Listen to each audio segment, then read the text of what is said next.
കേരളക്കര ഒട്ടാകെ കാത്തിരിക്കുന്ന അൺബോക്സിംഗ് വീഡിയോയിലേക്കാണ് ഞങ്ങൾ ഇപ്പോൾ എത്തിയിരിക്കുന്നത്.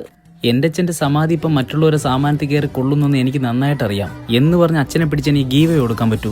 അങ്ങനെയാണെങ്കിൽ താങ്കളുടെ അച്ഛന്റെ മരണകാരണം വ്യക്തമാക്കുന്ന സർട്ടിഫിക്കറ്റ് കയ്യിലുണ്ടോ? ഉണ്ടല്ലോ, സുഗമ ഹിന്ദി പരീക്ഷയുടെ നീല ബോർഡുള്ള സർട്ടിഫിക്കറ്റ് അച്ഛന്റെ ഇപ്പോഴും ഉണ്ട്. ആ സർട്ടിഫിക്കറ്റും ഇതുമായിട്ട് എന്താണ് ബന്ധം? എല്ലാം ശിവമയം. മേം ജീസ്ത് ബടികയും മസ്ത് മസ്ത് എന്നാണല്ലോ പുരാണത്തിൽ ദിഗംബരൻ കട്ടപ്പയോട് പറഞ്ഞിട്ടുള്ളത്. അമ്മ ഒരു ചോദ്യം ചോദിച്ചോട്ടെ? നിന്റെ ചോദ്യ പേപ്പറുണ്ട്, പക്ഷേ എന്റെ ഉണ്ട്. അതിനൊന്നും ഉത്തരങ്ങളൊന്നുമില്ല. അപ്പൊ നമുക്ക് കല്ലറ ഉറക്കണ്ടേ? തുറന്നു കഴിഞ്ഞാലുള്ള പവറങ്ങ് പോവൂലേ? പവറേഷ്. അയൽവാസിയായ നിങ്ങൾക്ക് എന്താണ് പറയാനുള്ളത്? അഴുക്ക ചേർക്കൈ തന്തേക്കാലം മോശം. ഇവന്മാര് പട്ടയം ഗ്രാമ്പോ കൊണ്ട് അവിടെ ഇടുമ്പോ നമ്മൾ വിചാരിച്ചത് ബക്കച്ചിക്ക ഉണ്ടാക്കാൻ പോണെന്നാണ്. പിന്നെ നാട്ടുകാർ പറഞ്ഞപ്പോഴാണ് മനസ്സിലായത് തന്തേവന്മാര് സമാധി ഇരുത്തിയിട്ട് അവിടെ ശവായന ഉണ്ടായിക്കൊണ്ടിരുന്നേന്ന്. മരിക്കും മുമ്പ് സ്വാമിയെ നിങ്ങളാരെങ്കിലും കണ്ടായിരുന്നോ? മെനിഞ്ഞാന്ന് ആ മഴ സമയത്ത് ഞാൻ ഇതൊരു പോകുമ്പോ ഒരു 1:30 മണിയോ സ്വാമിയുടെ പെടുത്തോണ്ടിരിക്കും. അപ്പൊ ഞാൻ ചോദിച്ചു എന്തിനാണ് ഇത് കൊടുത്ത് വെളിയിട്ടോണ്ട് ഇങ്ങനെ നിക്കുന്നതെന്ന്. എന്തോന്ന്? അല്ല അശീല തുണിയേ. അപ്പൊ താങ്കൾ ഈ സമയത്ത് എവിടെ പോയതാ? എല്ലാം ശിവമയം. ഒരു അനുഗ്രഹിക്കണം.